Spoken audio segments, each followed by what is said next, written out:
محترم دوستو، بزرگ عزیزو، محنت میں ہر شخص لگا ہوا ہے، لیکن ہر شخص اپنی محنت میں کامیاب نہیں ہے۔ حضرت فرماتے تھے اللہ رب العزت نے کامیابی کے ذرائع دنیا کے قوانین اور اسباب متعین نہیں فرمائے، بلکہ اللہ رب العزت نے کامیابی کا ضابطہ محمد صلی اللہ علیہ وسلم کے دین کو کامیابی کا ضابطہ متعین کیا ہے۔ جب دنیا کی مختلف شکلوں کے صحیح طریقے سے استعمال نہ کرنے پر دنیا کی چیزوں میں نتائج ظاہر نہیں ہوتے، تو اگر دین کی محنت اور زندگی میں دین کے لانے کی محنت وہ اگر صحیح طریقے پر نہ ہوئی تو ہدایت کیسے حاصل ہو جائے گی؟ فرماتے تھے جس طرح دنیا کی مختلف چیزوں سے فائدے اٹھانے کے مخصوص طریقے ہیں، جس طرح دنیا کی مختلف چیزوں سے فائدے اٹھانے کے مخصوص طریقے ہیں، ان طریقوں میں اگر کوئی تبدیلی آ گئی تو ان سے فائدہ نہیں اٹھایا جا سکتا۔ اسی طرح وہ اعمال محمد صلی اللہ علیہ وسلم جو اعمال ہدایت ہیں، اگر ان میں کوئی تبدیلی کی گئی تو ہدایت حاصل نہ ہوگی۔ اللہ نے ہدایت کا وعدہ اپنے راستے کے جہد پر کیا ہے، وہ جہد اور وہ محنت محمد صلی اللہ علیہ وسلم اور آپ کے صحابہ کے طریقے محنت کے مشابہ ہو تو اس پر ہدایت کا تربیت کا وعدہ ہے۔ اگر وہ محنت آپ کے اور آپ کے صحابہ کے طریقے محنت سے مختلف ہے تو جو دنیا کے غیر یقینی اسباب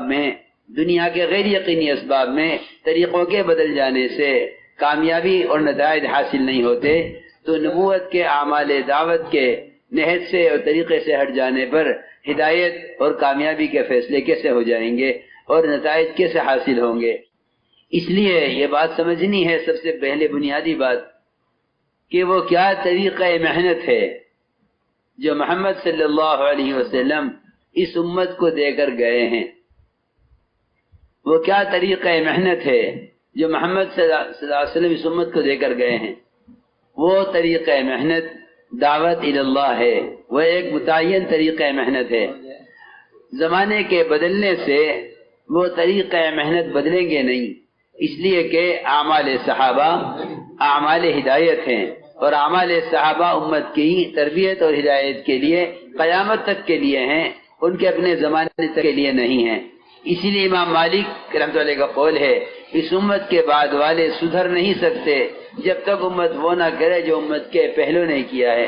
حضور اکرم صلی اللہ علیہ وسلم اس امت کو صرف دین نہیں دے کر گئے ہیں، بلکہ اس دین کو دنیا میں قائم کرنے اور تربیت اور ماحول کے بدلنے کے لیے مخصوص طریقہ محنت بھی دے کر گئے ہیں۔ ہم اس طریقہ محنت کے پابند ہیں، اور اس طریقہ محنت کو دنیا میں وجود میں لانے کے لیے نقل حرکت ہے کہ وہ اعمال دعوت امت میں زندہ ہوں جو اعمال دعوت محمد صلی اللہ علیہ وسلم اور آپ کے صحابہ کے زمانے میں تھے۔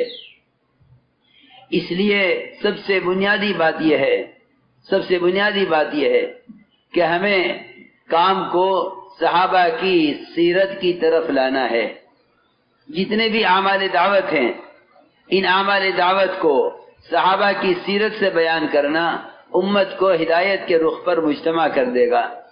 اپنے اپنے تجربات کی بنیاد پر کام کرنا امت کے تجربات کے اختلاف کی وجہ سے امت کو مختلف طریقوں پر متفرق کر دے گا۔ امت کی اجتماعیت صحابہ کی سیرت پر عمل کرنے میں ہے، امت کا افتراق اپنے اپنے تجارب اور اپنی اپنی چاہت پر عمل کرنے میں ہے۔ اس لیے میں نے عرض کیا امام مالک رحمۃ اللہ کا قول ہے اس امت کے بعد والے سدھر نہیں سکتے اور اصلاح ہو نہیں سکتی جب تک امت وہ نہ کرے جو امت کے پہلو نے کیا ہے۔ اس لیے ہمارا دل چاہتا ہے ان سارے پرانوں کے مجمع کے درمیان صحابہ کرام کا وہ طریقہ محنت آئے جو طریقہ محنت ہدایت کے لیے متعین ہے، اور اس طریقہ محنت سے صحابہ نے جس طرح تربیت پائی ہے ان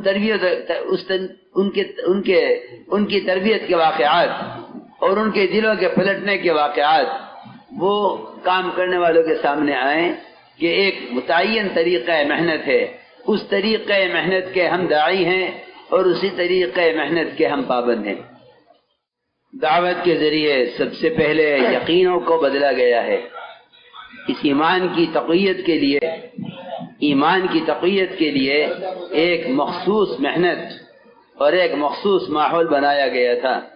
جتنے مسجد سے باہر کے پھیلے ہوئے نقشے ہیں، ان تمام نقشوں سے کامیابی کے یقین کو دلوں سے نکالنے اور اللہ کے اوامر سے اور اللہ کی ذات عالی سے کامیابی کے یقین کو سکھلانے کے لیے انہیں نقشوں کے ماحول سے نکالا جاتا تھا اور مسجد میں عمل کے ماحول میں ان کو جمع کیا جاتا تھا ایمان کی تقویت کے لیے۔ یہ جو میں عرض کر رہا ہوں یہ صحابہ کرام کا ایک اجتماعی عمل تھا اور یہ ایمان کی تقویت کا بنیادی ذریعہ تھا۔ صحابہ پر گشت کرتے تھے ایمان کے حلقوں پر جمع کرنے کے لیے، صحابہ سے ملاقات کرتے تھے انہیں ایمان کے حلقوں میں لانے کے لیے۔ حضور اکرم صلی اللہ علیہ وسلم نے امت کی تربیت اور امت کے اللہ کی ذات کے ساتھ تعلق کے پیدا کرنے کے لیے جو طریقہ محنت دیا تھا وہ یہ تھا کہ گشتوں کے ذریعے ایمان والوں کو مسجد کے ماحول میں جمع کریں اور یہاں جمع کر کے اللہ کا تعارف یہاں کروائیں، اللہ کی ذات کے ساتھ تعلق پیدا کرنے کے لیے انہیں اس ماحول سے نکالیں جس ماحول میں رہ کر اللہ سے دوری پیدا ہوتی ہے۔ حضور اکرم صلی اللہ علیہ وسلم کی یہ حکمت ہے اور یہ آپ کے یہاں تربیت کا مسنون طریقہ ہے کہ آپ صلی اللہ علیہ وسلم نئے آنے والے وفود کو مسجد میں رکھتے تھے۔ وفد ثقیف کو مسجد میں رکھا کہ انہیں اعمال کی کوئی رغبت نہیں تھی، اسلام چاہتے تھے، فرائض سے انکار کرتے تھے۔ آپ نے فرمایا مسجد میں رکھو، اعمال مسجد ان کی دلوں کو اسلام کے لیے نرم کریں گے۔ چور کو مسجد میں باندھ کر رکھا چوری کے نفرت دل میں پیدا کرنے کے لیے۔ میں عرض کر رہا کہ ایمان کی تقویت کے لیے معمول یہ تھا کہ صحابہ پر گشت کرتے تھے اور گشت میں یہی کہتے تھے کہ تھوڑی دیر کے لیے ہمارے ساتھ آؤ، اب ایمان لائیں گے۔ عمر رضی اللہ تعالیٰ عنہ ایک کے دو کے ہاتھ پکڑتے اور خوشامد کرتے اور یہ فرماتے تھے کہ یہ کام اس لیے کرتا ہوں تاکہ میرے ایمان میں کمال پیدا ہو۔ امام بخاری رحمۃ اللہ علیہ نے معاذ بن جبل رضی اللہ عنہ کے عمل سے استنباط کیا ہے کہ مساجد میں ایمان کے حلقوں کا قائم کرنا یہ ایمان کے ازدیاد کا ذریعہ ہے۔ معاذ بن جبل رضی اللہ عنہ کے اس عمل سے امام بخاری رحمۃ اللہ علیہ نے یہ بات مستنبط کی ہے۔ میں اس لیے بات عرض کر رہا ہوں کہ کام کو کوئی تنظیم نہ سمجھا جائے، بلکہ ہر موقع پر یہ دیکھا جائے کہ جو یہ 6 صفات ہیں ان صفات کی حقیقت کو حاصل کرنے کے لیے مسنون اور صحابہ کرام کے مسنون طریقے کیا ہیں اور صحابہ کے معمولات کیا ہیں۔ چنانچہ روایتوں میں ملتا ہے کہ صحابہ سے ملاقات کر کے کہتے تھے اٹھو ہمارے ساتھ، آؤ ہمارے ساتھ، اب پر ایمان لائیں گے۔ یہ ہمارے گشت کا موضوع ہے، یہ ہماری ملاقاتوں کا موضوع ہے کہ ہمیں امت کو مسجد کے باہر کے ماحول سے مسجد کے ماحول میں ایمان سیکھنے کے عنوان پر لے کر آنا ہے، کیونکہ مسیح کی طرف قدم اٹھانے والا اللہ کی طرف قدم اٹھانے والا ہے۔ اللہ تعالیٰ خود فرماتے ہیں من اتانی ماشیا اتیتہ ہرولۃ، جو میری طرف چل کر آتا ہے میں اس کی طرف دوڑ کر آتا ہوں۔ احادیث میں فرمایا ہے کہ مسیح کی طرف چل کر آنا جہاد میں سے ہے۔ حضور اکرم صلی اللہ علیہ وسلم تربیت کے لیے مسجد کے ماحول میں رکھا کرتے تھے، صحابہ کو دعوت دے کر مسجد کے ماحول میں لے کر آیا کرتے تھے۔ یہ ایک حقیقت ہے، یہ دعوت کا کام کوئی ہمارے آپ کی سوچ سے کرنے کا کام نہیں ہے، بلکہ اس کا ایک عمل وہ براہ راست سیرت سے لیا گیا ہے۔ تو میں نے عرض کیا پہلی صفت ایمان، اس کی حقیقت کے حاصل کرنے کا بنیادی طریقہ یہ تھا کہ ملاقاتوں کے ذریعے انہیں مسجد کے باہر کے ماحول سے نکالو۔ حضرت فرماتے تھے تشکیل اجتماعی ماحول چاہتی ہے، یقین کا بدلنا اجتماعی ماحول چاہتا ہے۔ ان کے دلوں میں اللہ کی ذات عالی سے اور اس کے وعدوں کا یقین پیدا کرنے کے لیے انہیں پہلے شکلوں کے ماحول سے نکالو۔ وہاں ریاسہ کا ملفوظ ہے، یاد رکھنا۔ حضرت فرماتے تھے کان میں بات ڈالنا تبلیغ نہیں ہے، دلوں میں اتارنا تبلیغ ہے، اور یہ ایک حقیقت ہے کہ دلوں کے متاثر ہونے کے لیے مسجد کا کوئی متبادل نہیں ہے، دلوں کے متاثر ہونے کے لیے مسجد کا کوئی متبادل نہیں ہے۔ ہم تو مجمع کی کثرت کی وجہ سے اجتماع کو میدان میں لے جاتے ہیں، ورنہ اصل بات کے سمجھنے اور دلوں کی گراہوں کے کھلنے اور دلوں کی ڈاٹوں کے کھلنے کی اصل جگہ مسجد ہے۔ تو فیض بن احمد توسی رضی اللہ تعالیٰ عنہ اپنے کانوں کو بند کیے ہوئے تھے آپ کی بات کے سننے سے، فرماتے ہیں میں نے مسجد میں قدم رکھا، اندر سے میرے دل نے کہا طفیل ان کی بات سننی چاہیے۔ اس بات کے سننے کا تقاضا اور شوق پیدا ہوا مسجد میں آ کر، ورنہ مسجد سے باہر تو کان روئی سے بند کیے ہوئے تھے اور طے کیے ہوئے تھے کہ مجھے آپ کی بات سننی نہیں ہے۔ فرماتے ہیں میں نے آپ کی بات سنی، مسجد میں داخل ہو کر میرے دل میں تقاضا پیدا ہوا ہے آپ کی بات کے سننے کا، سنی اور سن کر اسلام قبول کیا، اور تنہا ایک فرد طفیل ابن احمد توسی رضی اللہ عنہ 80 خاندانوں کے اسلام میں داخل ہونے کا ذریعہ بنے۔ میں عرض کر رہا ہوں کہ اگر سیرت میں دیکھو گے تو بے شمار واقعات ملیں گے۔ میری آپ سب سے اللہ کے لیے درخواست ہے اس کام کے طریقہ کار کو حیات الصحابہ کے اندر ضرور دیکھو، اس کام کے طریقہ کار کو حیات الصحابہ کے اندر ضرور دیکھو۔ حضرت تیسری جلد کو شروع کیا ہے ایمان کے حلقوں سے، حیات صحابہ کی تیسری جلد شروع کیا جاتا ہے ایمان کے حلقوں سے، مجالس الایمان۔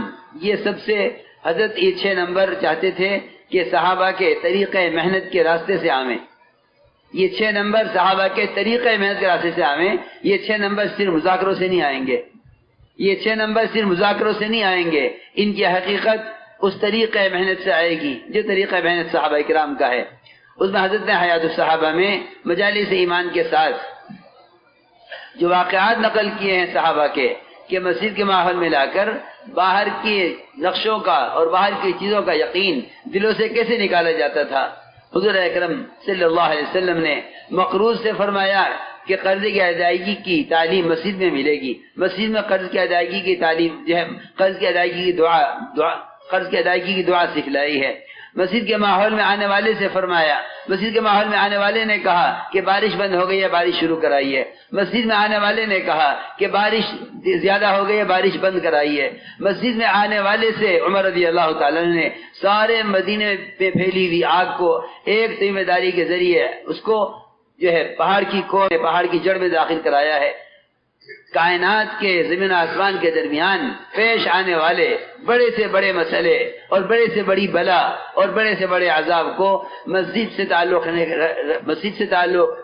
رکھنے والا ایک فرد اس کا مقابلہ کر لیا کرتا تھا۔ آج اسباب کی دنیا میں چھوٹے چھوٹے مسائل کے پیش آنے پر سب مل کر ہی ان مسائل کو حل کرنے سے قاصر ہیں۔ اس کی اصل وجہ یہ ہے اللہ کے غیر کا تاثر دلوں میں بیٹھا ہوا ہے۔ جب تک امت کو اللہ کے گھر میں جمع نہیں کیا جائے گا دلوں میں اللہ کا تاثر پیدا نہیں ہوگا۔ تبلیغ کا مقصد صرف پیغام پہنچانا نہیں ہے، نقل و حرکت اور ملاقات کا مقصد ماحول میں لانا ہے۔ اس لیے میں نے عرض کیا کہ کام کو صحابہ کی سیرت میں غور کرنا چاہیے۔ حیات الصحابہ میں حضرت نے عنوان قائم کیا ہے مسجدیں کیوں بنائی جاتی تھی، صحابہ مسجد میں کیا کیا کرتے تھے، حضور اکرم صلی اللہ علیہ وسلم صحابہ کو مسجد میں کیوں رکھتے تھے۔ اس سے معلوم ہوتا ہے کہ تربیت اور اللہ کے تعلق کے پیدا ہونے کا اصل تعلق مسجد سے ہے۔ ہماری تبلیغ میں گشت صرف ملاقات کی حد تک رہ گیا ہے، ملاقات برائے ملاقات ہے، ملاقات برائے ملاقات سے ملل اور اکتاہٹ پیدا ہوگی، یہ ضروری بات ہے۔ ملاقات برائے ملاقات سے اکتاہٹ پیدا ہوگی نہیں، بلکہ ہم ملاقات کریں اس غرض سے مسجد سے جماعت گشت کے لیے، مسجد سے یہ عزم لے کر اللہ سے یہ دعا کر کے نکلے، اے اللہ ہم تیرے بندوں کو تیرے گھر میں لانے کے لیے جا رہے ہیں، اے اللہ تو ان کے قلوب کو نرم کر دے۔ ابھی تک ملاقاتیں کرنے والوں کے ذہن میں صرف ملاقات کرنا ہے، گشت کرنے والے مسجد سے یہ عزم لے کر یہ دعا مانگ کر نہیں جاتے، اے اللہ ہم تیرے بندوں کو تیرے گھر میں لانے کے لیے جا رہے ہیں، اے اللہ تو ان کی دلوں کو نرم کر دے۔ ایک گھر سے روٹھے ہوئے کو اس گھر والے سے ملانے کے لیے ہم سوچتے ہیں 2 رکعت سعد الحاجہ پڑھ لیں، فلاں کی فلاں سے دوستی ہو جائے، فلاں کی فلاں کے تعلقات قائم ہو جائیں، جا کر اس سے کہتے ہیں آپ ان کے گھر میں 2 منٹ کے لیے چلیے، آپ اگر ان گھر میں چلے گئے میں لے کے جاؤں گا، میری ذمہ داری ہے۔ ایک بار جب آپ ان کے گھر میں چلے جائیں گے آپ کے ان کے تعلقات ٹھیک ہو جائیں گے۔ چچا تایا میں لڑائی ہو، بھائی بھائی میں لڑائی ہو، محلے والے کوشش کرتے ہیں کسی طرح ان کو ان کے گھر میں لے آؤ، لیکن اللہ کے بندے اکثریت امت کی اللہ سے بے تعلق ہے. ہم نے کبھی گشت میں نہیں سوچا اس کو اللہ سے متعلق کرنے کے لیے اس کو اللہ کے گھر میں لے آئیں. میں کچھ کہنا چاہتا ہوں، گشت کا یہ موضوع ہے. گشت کرنے والے مسجد سے یہ عزم لے کر نکلیں اور اللہ سے اس کی دعا مانگ کر نکلیں، اے اللہ ان بستی والوں کے دلوں کو اپنے گھر کی طرف پھیر دے، ہم انہیں تیری راہ سے ملانا چاہتے ہیں. پھر ملاقات میں اندر کی تمنا یہ ہو، چاہے ہم بات 10 منٹ سنیں، 10 منٹ دے دے ہمیں، مگر مسجد میں دے دے. میرے نزدیک مسجد میں 10 منٹ بات ہو جانا مسجد سے باہر گھنٹہ بھر بٹھا کر ذہن بنانے سے کہیں زیادہ مؤثر ہے. یہ میں نہیں کہہ رہا ہوں، یہ قرآن حدیث خود کہہ رہے ہیں. قرآن حدیث خود کہہ رہے ہیں. حدیث میں آتا ہے کہ مسجد میں جمع ہونے والوں کو فرشتے اپنے پروں سے آسمان تک گھیر لیتے ہیں. اللہ تعالیٰ ان سے بہتر مخلوق ان کا ذکر فرماتے ہیں. حضرت فرماتے تھے ان فرشتوں کے پروں سے دلوں میں ہدایت کا نور اس سے بھی زیادہ یقینی طور پر اترے گا جتنا مرغی کے پروں سے انڈوں میں حیات پیدا ہوتی ہے. یہ حضرت مثال دے کر فرماتے تھے مسجد کے ماحول میں بیٹھ کر بات سنتے فرشتوں کے پروں کے ذریعے اس طرح دلوں میں ہدایت کا نور اترے گا جس طرح مرغی کے پروں سے انڈوں کے اندر حیات آتی ہے. جو انڈا مرغی کے پر سے دور رہ جاتا ہے وہ سڑتا ہے، گندگی پیدا ہوتی ہے. اگر آپ جانتے ہیں گھر میں پھٹ جائے وہ انڈا تو پورے گھر میں بدبو کے لیے ایک انڈے کا پھٹنا کافی ہوتا ہے. اس کی بدبو لوگ برداشت کر سکتے. آپ اندازہ کریں جو مسلمان مسجد سے دور ہے اس کی گندگی کا پورے ماحول میں کیا اثر ہوگا جب ایک انڈے کے مرغی کے پروں سے الگ رہنے سے اس کے پھٹنے کی وجہ سے پورے گھر میں اس کی بدبو کو برداشت نہیں کر سکتا. جو فرشتوں کے پروں سے دور رہے گا اس کے گناہوں کی ظلمتیں اور اس کے غلط ارادوں اس کی نحوستیں محلے پر کتنا غلط اثر ڈالیں گی اور اس کے گناہوں کی بدبو محلے میں کتنی ہوگی. میں یہ عرض کرنا چاہتا ہوں ہر گشت کرنے والے کی اندر سے تمنا یہ ہو کاش یہ ایک مرتبہ مسجد میں آ جائے. یہ گشت کا موضوع ہے، یہ گشت کرنے والوں کا مقصد ہے. کیونکہ میں بات بار بار اس لیے دوہرا رہا ہوں کہ گشت صرف ملاقات کی حد تک رہ گیا ہے. کافی میں لکھا ہوا ہوتا آپ کو فلاں سے ملاقات کرنی، آپ کو فلاں سے ملاقات کرنی، آپ کو فلاں سے ملاقات کرنی. لوگ ملاقاتیں کرتے کرتے اکتا گئے، جن سے ملاقات کی جاتی ہے وہ اکتا گئے ہیں، عذر کر دیتے ہیں فلاں صاحب گھر پہ نہیں ہے. معلوم ہے گشت کا وقت یہ ہے. گشت کا موضوع اللہ سے جوڑنا ہے. گشت کا موضوع اللہ سے جوڑنا ہے اور مسجد کے ماحول میں لا کر یہاں ایمان یہاں سکھلاؤ. یہ ایمان کی سیکھنے کی جگہ ہے. صاحب بیت کا تاثر جب پیدا ہوگا جب اس کا تعارف اس کے گھر میں لا کر کرایا جائے. وزیر کے گھر میں وزیر کا تعارف وزیر کی کوٹھی وزارت کا تاثر پیدا کرے گی جس طرح فقیر کا جھوپڑا اس کے فقر کا تاثر پیدا کرتا ہے. اس طرح ہمیں میں نے پہلی بات عرض کی ہے، پہلا کام صفت ایمان، اس کے حاصل کرنے کا صحابہ کا معمول یہ ہے کہ ایمان سیکھنے کے عنوان پر گشت کر کے لوگوں کو ایمان سیکھنے کے عنوان پر مسجد میں جمع کرنا اور یہاں مسجد سے باہر کے سارے پھیلے ہوئے نقشوں کی تردید کرنا، یہ کہہ کر کہ ان نقشوں سے نہیں ہوتا، اللہ کرتے ہیں، عمل پر کرتے ہیں. عمل کی قوت مسجد کے ماحول میں سکھلائی جائے گی، وعدوں کا یقین مسجد کے ماحول میں سکھلایا جائے گا. باہر کے ماحول میں وہ باہر کی شکلوں سے متاثر ہے، ان شکلوں کے ماحول میں شکلوں کی بات سمجھ میں آئے گی، ان شکلوں کے ماحول میں اعمال کی بات سمجھ میں نہیں آئے گی. انہیں اعمال سمجھانے کے لیے اسباب کے ماحول سے وعدوں کے ماحول میں لے کر آؤ. دعوت اللہ کسے کہتے ہیں؟ دعوت اللہ تقریر بیانات کو نہیں کہتے. دعوت اللہ کہتے ہیں امت کو اللہ کی فرائض کی ادائیگی پر لانا. علماء نے ترجمہ یہ کیا ہے دعوت اللہ کا، یعنی دعوت الی فرائض اللہ. میں نے پہلی بات عرض کی ہے سب سے بڑا فریضہ ایمان. اس ایمان کے فریضے کی تعلیم کے لیے لوگوں کو ایمان کے حلقوں میں لے کر آنا یہ صحابہ کے عمل سے ثابت ہے. یہ فریضہ سب سے بڑا فریضہ ہے ایمان. اس ایمان کی تعلیم کے، اس ایمان کو سکھلانے کے لیے ایمان کے حلقوں پر لے کر آنا یہ صحابہ کا معمول میں عرض کر چکا ہوں. دوسرا فریضہ نماز ہے. نماز پڑھو نماز پڑھو نماز پڑھو نماز پڑھو. ہمیں بہت ضروری بات میں عرض کر رہا، ہمیں صحابہ کی کے عمل میں یہ نہیں ملا کہ نماز پر کوئی تقریر ہوتی ہو. ہمیں صحابہ کے عمل میں یہ ملتا ہے، صحابہ کے عمل میں یہ ملتا ہے کہ اللہ کے اس فریضے کی ادائیگی کی طرف لوگوں کو لانا، لوگوں کو ادائے فرائض پر لے کر آنا. میں نہیں کہتا کسی کو مجبور کیا جائے، نہیں. آپ ذرا غور کریں میں کیا عرض کر رہا. اذان کی مشروعیت سے پہلے بلال رضی اللہ تعالیٰ عنہ تمام گھروں پر جا کر سب کو نماز کے لیے لے کر آتے تھے. اذان شروع نہیں ہوئی تھی. اس دقت پر یہ ہوا کہ لوگوں کو نماز کے لیے جمع کرنے کے لیے کوئی ذریعہ ہونا چاہیے آواز کا. طبلہ بجائیں، آپ نے منع کیا کہ یہود کا طریقہ ہے. سارنگی بجائیں، شبور بجائیں، فرمایا نصارہ کا طریقہ ہے. آگ جلا کر دھواں اٹھائیں، فرمایا مجوس کا طریقہ ہے. ہمارا طریقہ تو یہی ہے کہ سب گھروں پر جاؤ، ان سب کو نماز کے لیے لے کر آؤ. اس تکلیف اور اس دقت اور اس مشقت کے بعد پھر اللہ نے اذان دعوت تامہ دی ہے. میں عرض کر رہا کہ صرف نماز کی ترغیب دے دینا کافی نہیں ہے، بلکہ ادائے فریضے پر امت کو لانا. آپ پیار محبت سے بازار میں ایک آدمی کو سمجھائیں 10 منٹ کے لیے ہمارے ساتھ مسجد میں آ جائے، ہم بات کرنا چاہتے ہیں. آپ کو لوگ بلاتے ہیں، اپنے گھر میں بلاتے ہیں، آپ شرماتے ہیں انکار کرتے ہوئے. ایک فقیر اپنے گھر میں بلاتا ہے، آپ کہتے ہیں بیچارہ فقیر ہے، اس کے گھر جانا چاہیے، اس کا دل رکھنا چاہیے. ایک امیر، ایک وزیر آپ کو بلاتا ہے، آپ شوق سے فخر سے جاتے ہیں کہ جانا چاہیے، عزت ہوگی ہماری. ایک آدمی آپ کو اللہ کے گھر میں بلاوے، اسے کیا انکار ہے؟ یہاں لا کر اپنے ساتھ رکھ کر اللہ کے فریضے کی تعلیم دینا.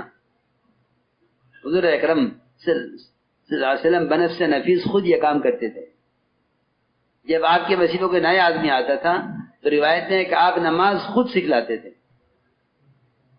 واصل بن اسقا آئے، ابھی اسلام قبول نہیں کیا تھا، لیکن اسلام قبول کرنے سے پہلے مسجد میں نماز پڑھی ہے سب کے ساتھ. اسلام بعد میں قبول کیا، نماز با جماعت پہلے پڑھی ہے. امت کو نماز کی ادائیگی پر لانا، مسجد کے ماحول میں آنے کے بعد باقی سارے کام ہوں گے. صرف نماز کی تعلیم، نماز کی کا اعلان، نماز کے بورڈ لگا دیے جاوے نماز قائم کرو، نماز قائم کرو، یہ آپ کو صحابہ کی سیرت میں کہیں نہیں ملے گا، کہیں نہیں ملے گا. بورڈ قائم لگا دو جگہ جگہ، اس سے لکھ دو کہ نماز قائم کرو، حکومت کا حکم ہے یا ہماری طرف سے ترغیب ہے نماز قائم کرو. نہیں، نماز قائم کرنے کے لیے مسلمان کو نماز کی ادائیگی کی بنیاد پر، نماز کو ادا کرانے کی بنیاد پر محبت سے سمجھا کر عمل کے ماحول میں لایا جائے، بٹھا کر نماز سکھلائی جائے، اپنے ساتھ رکھ کر نماز کی اہمیت بتائی جائے. ایک چیز کی اہمیت آدمی بازار میں جا کر سمجھتا ہے، گھر رہ کر نہیں سمجھتا. اسی طرح عمل کی اہمیت مسجد کے ماحول میں آ کر سمجھ میں آئے گی. اس طرح اپنی نماز آنے والوں کو نماز سکھلانا اور نماز کی تعلیم دینا، یہ بذات خود آپ کا کام تھا. آپ مشغول ہوتے تو آپ کے صحابہ یہ کام کرتے تھے، کیونکہ نماز کے کمال پر دین کا کمال ہے. ہماری بہت سی غلطیوں کا اور ہمارے بہت سے صغائر اور کبائر کا ایک بنیادی سبب نماز کا بگڑنا ہے. نماز کے بگڑنے سے دین بگڑتا ہے، نماز کے چھوڑنے سے تو دین نکل جاتا ہے. نماز کے چھوڑنے والا تو اسلام سے نکل جاتا ہے، لیکن نماز کا بگڑنا دین کو بگاڑتا ہے. اس لیے فرمایا کہ نماز میں کمال پیدا کرو، نماز کو علم پر پورا لاؤ. ہمیں بھی نماز پر 4 اعتبار سے محنت کرنی ہے. سب سے پہلی محنت کہ نماز علم پر پوری اترے. یہ کوئی عمل جہالت کا اخلاص سے بھی قبول نہیں ہوگا. جو فرضیت اخلاص اور ایمان کی ہے وہی فرضیت علم کی ہے. کسی عمل کا اعتبار نہیں ہے اخلاص کے بغیر، کسی عمل کا اعتبار نہیں ہے علم کے بغیر. اس لیے حدیث میں دونوں کا جمع کیا ہے. من یرید العلم والایمان یؤتہ اللہ. آپ دیکھیں گے علم اور ایمان کو جمع کیا گیا ہے. علم اور ایمان یہ 2 اہم فریضے ہیں جس پر تمام اعمال اور فرائض کی قبولیت کا مدار ہے. یہ 2 شرطیں ہیں عمل کے ساتھ، علم اور ایمان. لوگ انہی 2 کو نہیں سیکھتے ہیں. اس لیے پہلی بات یہ ہے کہ نماز علم پر پوری آئے، مسائل پر پوری اترے نماز۔ دوسری محنت نماز پر، نماز کو وعدوں کے یقین پر لانا، نماز کو وعدوں کے یقین پر لانا۔ تیسری محنت نماز پر کہ اپنے مسائل، اپنی حاجتوں کو نماز کے لیے مؤخر کرنا۔ ہم اسباب کے لیے مؤخر کرتے ہیں، اپنی حاجت کو اسباب کے لیے مؤخر کرتے ہیں، اپنے ارادوں کو اگلی حکومت پر، اپنے ارادوں کو اگلے مہینے پر، اپنے ارادوں کو اگلے سال پر موقوف کرتے ہیں۔ یہ کام ابھی ہونے کا نہیں ہے، یہ کام جب ہوگا، جب فلاں عدالت میں فلاں جج ہوگا تب یہ کام ہوگا، ابھی نہیں ہوگا۔ آدمی اسباب کی موافقت کے لیے، بندہ اسباب کی موافقت کے لیے اپنی حاجت کو مؤخر کرتا ہے، حالانکہ سبب پر حاجت کا پورا ہونے کا وعدہ نہیں ہے۔ جو عمل پر حاجت کے پورا ہونے کا وعدہ ہے اس پر اپنے حوائج کو مؤخر نہیں کرتا۔ یہ بہت ضروری سمجھنے کی بات ہے۔ اپنی حاجت کو سبب کے لیے مؤخر کر دیتا ہے، اپنی حاجت کو عمل کے لیے مؤخر نہیں کرتا۔ عبداللہ بن مسعود فرمایا کرتے تھے رضی اللہ تعالیٰ عنہ، احملوا حوائجکم علی المکتوبہ، حاجت پیش آئے تو فرض نماز کا انتظار کرو۔ اس وقت حاجت پیش آئی ہے، یہ نہیں کہ اس حاجت کا کیا سبب ہے دیکھو، بلکہ فرماتے ہیں کہ حاجت پیش آئی ہے ظہر سے پہلے، ظہر کی نماز کا انتظار کرو کہ ظہر کی نماز کے بعد اس حاجت کو اللہ سے کہیں گے۔ اسباب ترک کرنے کو نہیں کہا جاتا، اسباب کا بالکلیہ ترک کرنا جہالت، رہبانیت ہے۔ اسباب کو اعمال پر مقدم کرنا ناکامی کا راستہ ہے، اسباب کو اعمال پر مقدم کرنا ناکامی کا راستہ ہے۔ امام صاحب کی بات عرض کر رہا، حضرت فرماتے تھے اسباب سے حاجتوں کا پورا ہونا نظر آنا نظر کا دھوکہ ہے۔ اسباب کو ترک کرنا، اسباب کو ترک کر دینا، یہ جہالت اور رہبانیت ہے، انبیاء، اولیاء اور صحابہ کے معمول کے خلاف ہے۔ اسباب کو مقدم کرنا یہ بھی انبیاء، صحابہ اور اولیاء کے معمول کے خلاف ہے۔ اسباب کو مؤخر کرنا اور اعمال کو مقدم کرنا یہ انبیاء اور صحابہ کا کامیابی کا راستہ اور اللہ کی طرف سے کامیابی کا ضابطہ ہے۔ اس لیے اسباب ترک کرنے کو نہیں کہتے۔ وہاں صاحب کا ملفوظ ہے کہ اسباب اور اہل کو بالکلیہ ترک کرنا مجاہدہ نہیں ہے، رہبانیت ہے۔ ہدایت مجاہدہ پر ملے گی، رہبانیت ہدایت نہیں ملے گی، کیونکہ اسلام میں مجاہدہ ہے، رہبانیت نہیں ہے۔ یہ سب اچھی طرح سنیں اس کو۔ اسباب کا ترک کرنا مجاہدہ نہیں ہے، میں حضرت کی بات نقل کر رہا ہوں، اسباب کا ترک کرنا مجاہدہ نہیں ہے، بلکہ اسباب اور اہل کے اشتغال کو کم کرنا مجاہدہ ہے، اور ان کو مؤخر کرنا یہ اعمال سے کامیابی کے حاصل کرنے کی مشق ہے۔ اس کی مشق کرنی ہوگی۔ میں اسباب ترک کرنے کی مشق نہیں کرانے کو کہہ رہا ہوں، بلکہ عمل کو مقدم کرنے اور سبب کو عمل سے مؤخر کرنے کی مشق کے لیے کہہ رہا ہوں۔ صحابہ نے یہ کر کے دکھلایا ہے، جو ایسا کریں گے یا تو اللہ ان کے اسباب میں انہیں کامیاب کریں گے، یا اللہ رب العزت اسباب کی طرف جانے سے پہلے کامیابی اپنے عمل سے کریں گے۔ یہ دونوں چیزیں ملیں گی، عمل کو مقدم کرنے والوں کو دونوں چیزیں ملیں گی۔ اسباب سے پہلے حاجت پوری ہوگی یا اسباب کے راستے حاجت پوری ہوگی۔ اللہ تعالیٰ دونوں رخ سے کامیاب کرتے ہیں، اور اسباب کے راستے کامیاب اس لیے نہیں کرتے کہ انہیں کے کامیاب کرنے کے لیے انہوں نے اسباب بنائے ہیں، اسباب کے ذریعے کامیاب اس لیے کرتے ہیں تاکہ اگلی حاجت میں بندہ سبب کو اصل سمجھتا ہے یا مجھے اصل سمجھتا ہے۔ اگر اللہ کوئی حاجت سبب میں پوری نہ کریں تو پھر اسباب کا انکار کرنا کمال نہیں ہے۔ اللہ اسباب میں حاجت پوری کر کے دیکھتے ہیں کہ یہ سبب سے حاجت پورا ہونا طے کرتا ہے یا میری ذات سے، میرے عمل سے اور میرے وعدے اور وعدے عمل کے ساتھ عمل سے حاجت کا پورا ہونا اصل سمجھتا ہے۔ ورنہ اللہ کو اسباب سے حاجت پوری کرنے کی ضرورت نہیں ہے، وہ قادر مطلق ہیں۔ اسباب انہوں نے حاجت پوری کرنے کے لیے نہیں بنائے ہیں، بلکہ اسباب عمل کا امتحان لینے کے لیے بنائے ہیں۔ یہ ایک محنت نماز پر، ایک محنت نماز پر یہ ہے کہ نماز میں اللہ کا دھیان بالارادہ لایا جائے، اللہ کا دھیان بالارادہ لایا جائے۔ اگر مسلمان اپنی معراج میں اللہ کو یاد نہیں رکھے ہوئے ہے تو باقی اذکار میں غافل رہے گا۔ یہ اللہ کے انتہائی قرب کا موقع ہے معراج، اور اسے مومن کی معراج کہا ہے نماز کو۔ اگر نماز میں اللہ کا دھیان نہیں ہے تو نماز میں اللہ کا دھیان پیدا نہ کرنا یہ چھوٹی معصیتوں میں بھی الجھا دیتا ہے، اور چھوٹی معصیتیں صغائر کبائر کی طرف کھینچ کر لے جاتی ہیں۔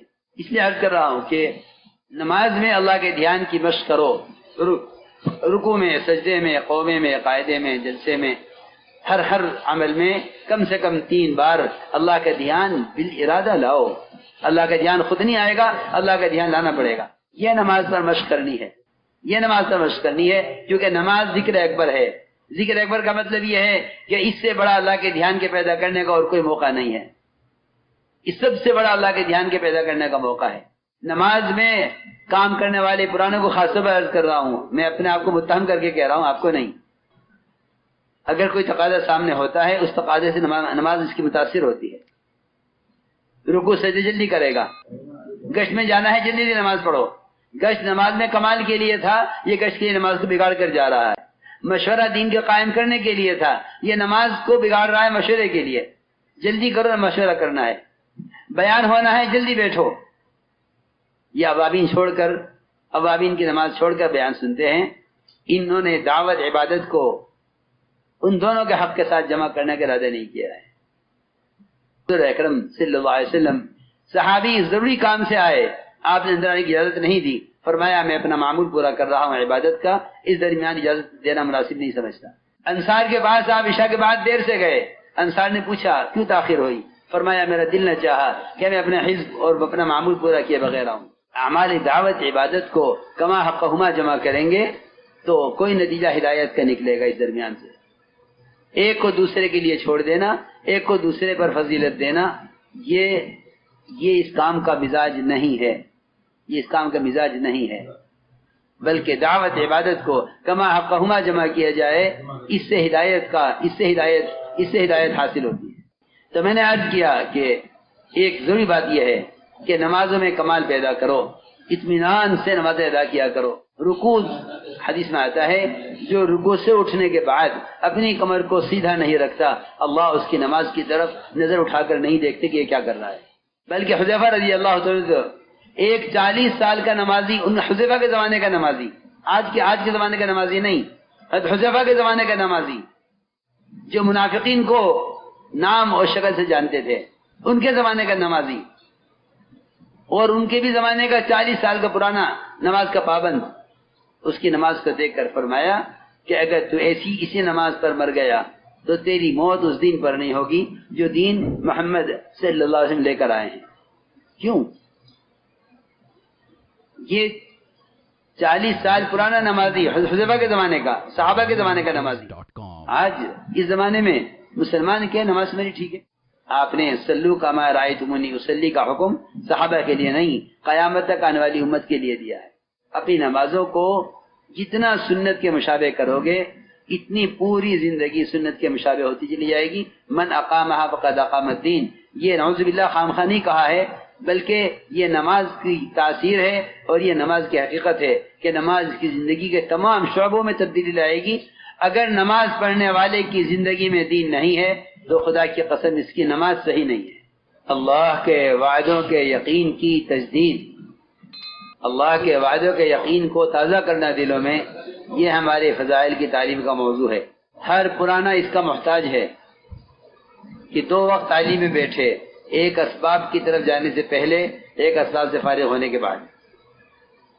یہ 2 تعلیمیں کیوں ہیں گھر کی اور مسجد کی؟ ان 2 تعلیموں کا مقصد یہ تھا کہ اسباب میں جانے سے پہلے بھی یہ سمجھ کر جاؤ کہ وعدے یقینی ہیں، اسباب غیر یقینی ہیں۔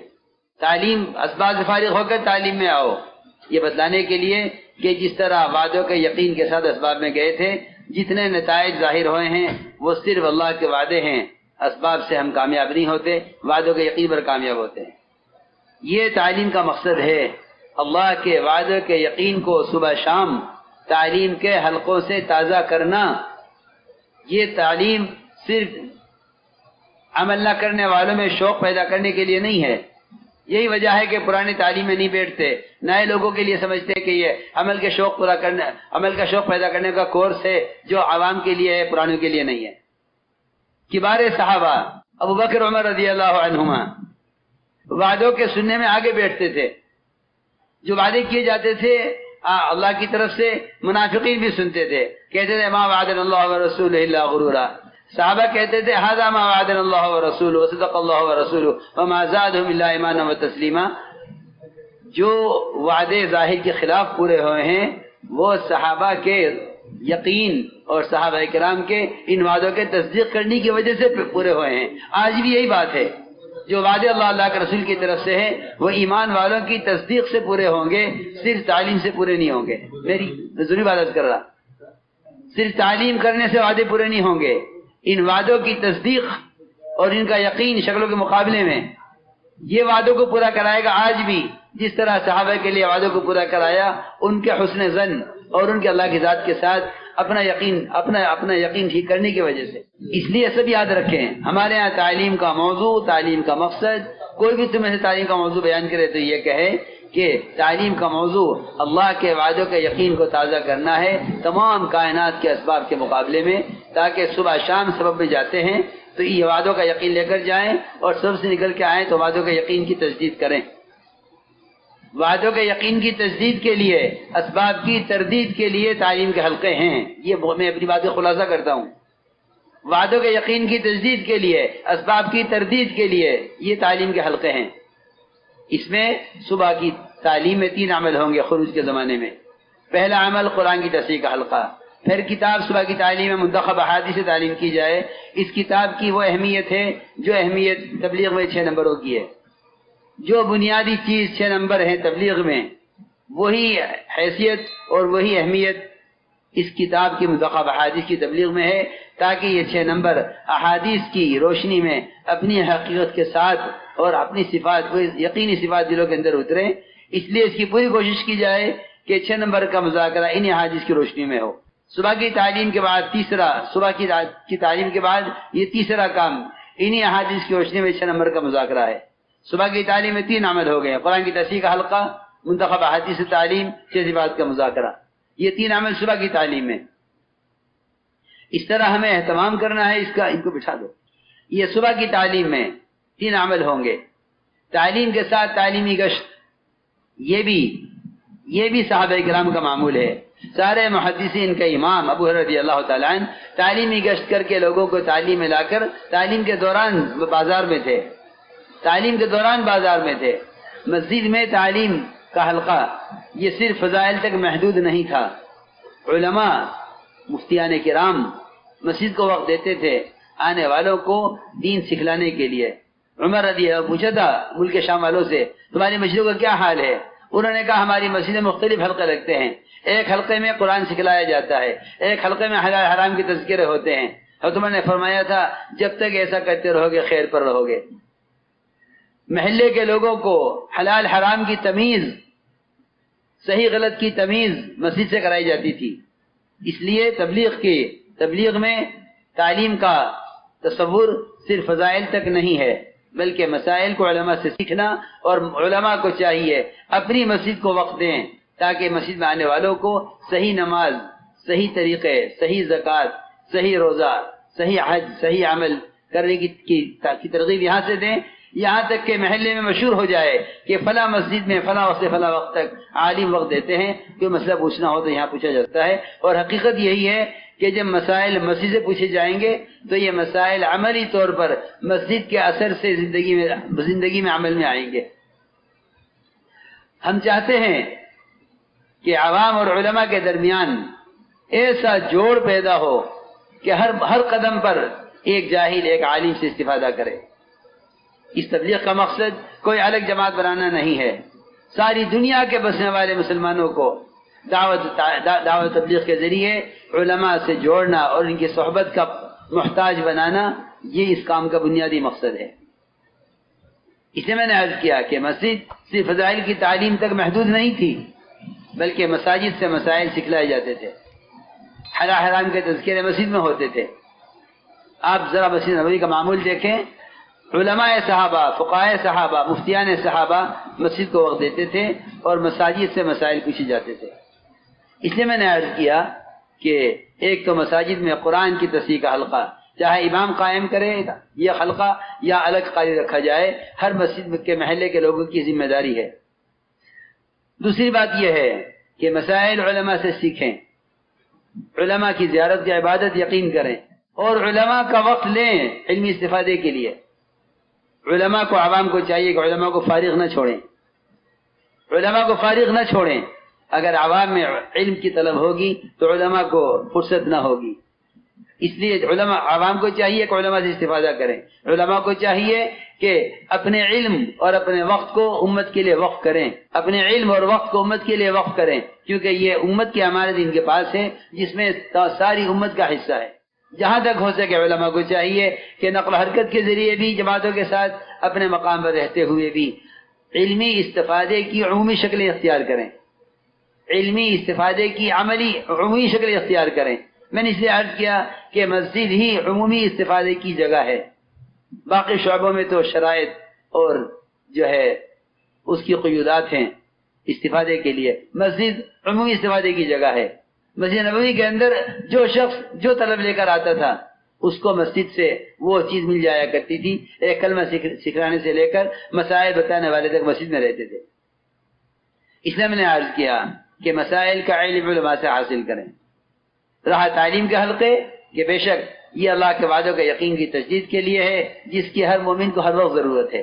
اسی طرح گھر کے اعمال ہیں، گھر میں بھی جو 5 اعمال بتلائے جاتے ہیں، خدا کی قسم کھا کر کہتا ہوں یہ 5 اعمال گھر کے براہ راست صحابہ کی سیرت سے لیے گئے ہیں، یہ کسی کی رائے، کسی کا مشورہ نہیں ہے، براہ راست صحابہ کے اعمال ہیں۔ یہ عمر رضی اللہ کو ہدایت ملی ہے، وہ آپ کو قتل کرنے کے ارادے کے دن گھر میں قرآن کو صحیح کرنے کے حلقے سے ملی ہے۔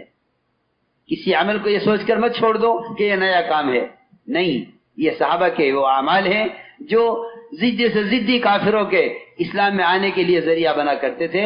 عمر رضی اللہ تعالیٰ عنہ آپ کو قتل کرنے کے لیے جا رہے تھے، حضرت خباب رضی اللہ تعالیٰ عنہ عمر کے بہن کو قرآن سکھلائے تھے، ان کے بہن کے گھر سے عمر کو ہدایت ملی ہے، ذریعہ یہ قرآن کا حلقہ بنا ہے۔ آپ خود غور کریں اس واقعے پر۔ اس لیے میں نے عرض کیا گھروں میں قرآن کی تصحیح کا حلقہ، اور قرآن نے تو صاف، قرآن نے خود کہا ہے وَاذْكُرْنَ مَا يُتْلَى فِي بُيُوتِكُنَّ مِنْ آيَاتِ اللَّهِ وَالْحِكْمَةِ۔ اللہ تعالیٰ کی نشانیوں کو، اس کی قدرت کو، اس کی بڑائی کو، اس کی عظمت کو بیان کرو۔ گھروں میں عورتیں اجتماعی طور پر قرآن کہہ رہا ہے وَاذْكُرْنَ، کہ اس سے اللہ تعالیٰ تمہیں پوری طرح پاک کرنا چاہتے ہیں۔ انما یرید اللہ لیذهب عنکم الرجس اہل البیت ویطہرکم تطہیرا، قرآن کہہ رہا ہے کہ تمہیں گھر کے ان اعمال کے ذریعے اللہ پوری طرح پاک کرنا چاہتے ہیں۔ اہل بیت کر کے کہہ رہے ہیں کہ اللہ تمہاری طہارت کا انتظام کر رہے ہیں، یہ کہ اللہ تمہیں ان کے ذریعے پاک کرنا چاہتے ہیں۔ پھر تیسرا عمل میں نے عرض کیا کہ مستورات میں تعلیم کے ساتھ 6 نمبر کا مذاکرہ ہو۔ 6 نمبر کا مذاکرے کا مطلب یہ ہے کہ ان مستورات میں دین کی طلب پیدا ہو، 6 صفات کا پورا مذاکرہ کیا جائے۔ اور چوتھا عمل، ان کو اللہ کے راستے میں نکلنے کے لیے تیار کیا جائے۔ یہ بھی صحابہ کے گھروں کا معمول ہے۔ ام حرام بنت ملحان صاحب نے خود کہا تھا، ام حرام تمہیں، میں نے ایک جماعت دیکھی ہے جو فلاں ملک میں سمندر سے پکڑ کے جائے گی۔ ام حرام نے خود عرض کیا آپ سے کہ مجھے جماعت میں شامل کر دیجئے، گھر میں تشکیل ہو رہی ہے عورت کی، کون کر رہا ہے؟ کون کر رہا تشکیل؟ خود محمد صلی اللہ علیہ وسلم کہہ رہے ام حرام سے، خود ام حرام کو آپ ترغیب دے رہے ہیں کہ میں دیکھ رہا ہوں کہ جماعت سمندر سے سفر کر کے فلاں ملک میں جا رہی ہے۔ ام حرام نے کہا مجھے جماعت میں شامل کیجئے۔ ام حرام تم اسی جماعت میں سے ہو۔ دوبارہ خواب دیکھا آپ نے، دوبارہ سنایا ام حرام کو۔ ایک جماعت اور دیکھی ہے میں نے، ام حرام نے کہا اس جماعت میں میرا نام لکھ دیجئے، میں دونوں جماعتوں میں جاؤں گی۔ فرمایا ام حرام دوسری جماعت میں کیسے جا سکتی ہو جب پہلی جماعت میں تم جا کر اس ملک میں وفات پا جاؤ گی۔ جس عورت کو یہ معلوم ہے اپنے مقام پر رہتے ہوئے کہ فلاں ملک میں مجھے جا کر مرنا ہے، اس عورت کی ہمت دیکھو کہ یہ جانے سے عذر نہیں کر رہی ہے، اسے کوئی روکنے والا نہیں ہے۔ میں عرض کر رہا یہ سنت ہے۔ گھر میں آپ خود ایک عورت کی تشکیل کر رہے ہیں اللہ کے راستے میں نکلنے کی۔ ان مستورات کی جماعتوں کی نقل و حرکت کا مقصد ہے بے شک شرائط اور اسلامی جو ہے سفر کے آداب وہ اپنی جگہ مسلم ہیں۔ اس خروج کا اصل مقصد یہ ہے ہر گھر کا 24 گھنٹے کا نظام دعوت عبادت پر ذکر تلاوت پر آوے۔ جب تک اللہ کے راستے میں نکلنے والی عورتیں گھروں میں داخل ہو کر ان کی عورتوں سے اختلاط نہیں کریں گی، اس گھر کا نظام 24 گھنٹے کا تبدیل نہیں ہوگا۔ کسی ماحول میں چند گھنٹے کے لیے چلے جانا یہ کافی نہیں ہے جب تک ایک گھر کا 24 گھنٹے کا نظام دعوت عبادت و ذکر تلاوت پر نہ آئے. اسے میں نے عرض کیا ہے کہ یہ ایک مستقل عمل ہے کہ گھروں میں اپنی عورتوں کو اللہ کے راستے میں نکلنے کے لیے تیار کیا جاوے، انہیں امت کے ارتداد کے بے دینی کے حالات بتلائے جاویں، ان پر ملکوں کے عورتوں کی بے دینی کے حالات انہیں سنائے جاویں، انہیں امت کی ہدایت پر لانے کا غم اور فکر کے اندر پیدا کیا جائے. یہ روزانہ کی تعلیم کا ایک بنیادی عمل ہے، ایک بنیادی عمل ہے. ان 4 کاموں کے بعد جو 5واں کام مشورہ ہے. مشورہ گھر کا انتہائی ضروری عمل ہے. اگر گھر میں مشورہ نہیں ہوگا کسی عمل کا کوئی ٹھکانہ نہیں ہوگا. تعلیم کتنے بجے ہوگی، سب کے جڑنے کی کون سا وقت مناسب ہے، تعلیم کل کون کرائے گی، یہ کل تک منتخب احادیث سے 6 نمبر کی مشق کرے گی، یہ فضائل اعمال سے تعلیم کرانے کی مشق کرے گی، اسے 6 نمبر کا مذاکرہ کرنا ہے، یہ اس کے لیے مشق کرے گی، اسے قرآن کی تصحیح کا حلقہ لینا ہے، یہ قرآن کی تصحیح اپنے لیے خود کرے گی، کل اس کو دوسروں کو قرآن صحیح کرانا ہے. اس طرح ہمیں ان فضائل کی کتابوں سے استفادہ کرنا ہے. اسی کے ساتھ ساتھ اللہ کے ذکر کا بھی اہتمام کرو. سب سے افضل ذکر قرآن کی تلاوت ہے، اس کو اپنا معمول بناؤ. ابو بکر رضی اللہ تعالیٰ عنہ نکلنے والی جماعتوں کو تاکید فرمانے 2 کاموں کی کہ ایک رات کا قیام اور ایک قرآن کی تلاوت. ان 2 کاموں کو اگر زیادہ کرو گے تو دعوت کے کام میں تمہاری غیبی نصرت ہوگی. یہ خلفاء راشدین کی ہدایتیں ملتا ہے نکلنے والی جماعتوں کے لیے. ان 2 کاموں کو لازم پکڑو، رات کے قیام کو اور قرآن کی تلاوت کو. یہ اللہ سے متعلق کرنے کا کام ہے جو اللہ کے تعلق کے بغیر اس میں کامیابی ہو نہیں سکتی ہے. کام کرنے والے ان 2 چیزوں سے بہت غافل ہیں، ایک رات کے قیام سے، ایک قرآن کی تلاوت سے. صرف طریقہ کار کو سے گزر جانا، اس سے اللہ کا تعلق پیدا نہیں ہوتا، بلکہ اللہ کے تعلق والے اعمال کے کرتے ہوئے اللہ کے بندوں کو اللہ کی طرف بلانا. داعی اللہ کے بندوں کے درمیان رابطہ ہے، اس کا تعلق اللہ کی ذات کے ساتھ دوسرے کے مقابلے میں کہیں زیادہ ہونا چاہیے، کیونکہ درمیانی چیز طاقتور ہوتی ہے جو دونوں کو آپس میں جوڑتی ہے. بالکل داعی اللہ کے مخلوق کے درمیان رابطہ ہے. اس لیے میں عرض کر رہا کہ قرآن کی تلاوت کو اپنا معمول بنائیں اور رات کے قیام اور تہجد کو اس کو لازم پکڑ لیں.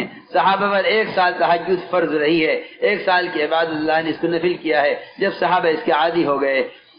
اس طرح ہمیں اس کا اپنے آپ کو پابند بنانا ہے. لا یعنی باتیں سے اپنے آپ کو بہت بچاؤ. امت کو ہر خیر سے محروم کرنے والا سب سے بنیادی عمل وہ لا یعنی باتیں ہیں.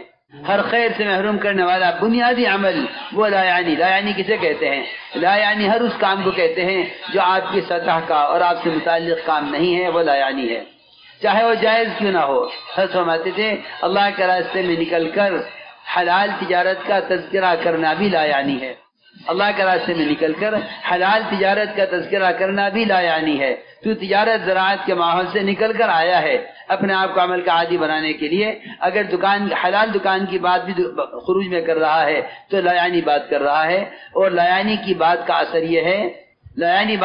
یہ ہے کہ احد کے میدان میں شہید ہونے والے صحابی کو جب ان کی والدہ نے ان کے چہرے سے مٹی پہنچتے ہوئے کہا کہ میرے بیٹے تمہیں جنت مبارک ہو، حالانکہ جنتی ہونے میں کیا شک تھا کہ جب احد کے میدان میں شہید کیے گئے ہیں اور صحابی ہیں اور احد کا میدان ہے.